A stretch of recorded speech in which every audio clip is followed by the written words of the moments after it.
Balita tikang sa Dole Samar.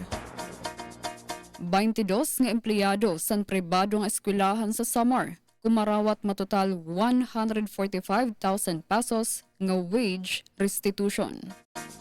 Ada sa 22 nga mga empleyado sa usa nga pribado nga eskwelahan sa syudad sang Calbayog ang nakakarawat maabot por lo menos 145,000 pesos nga wage restitution kahuman ang ginbuhat nga labor inspection sa Department of Labor and Employment, DOLE. Ginbuhat ang inspeksyon ug natagan 20 kaadlaw ang eskwelahan para maitama ang mga kakulangan kasumpay sa labor standards.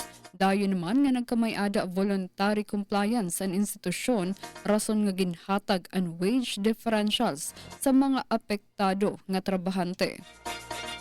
Ginbuhat ang distribusyon sa cash restitution sa opisina San Dole sa Catbalogan City kundi ginsigurado sa mga labor officers nga tuhay ug transparent nga naihatag ang benepisyo sa mga empleyado. Nagpasalamat naman ang mga benepisyaryo tungod dako nga bulig umano ini para sa erapan adlaw-adlaw nga mga garastuson.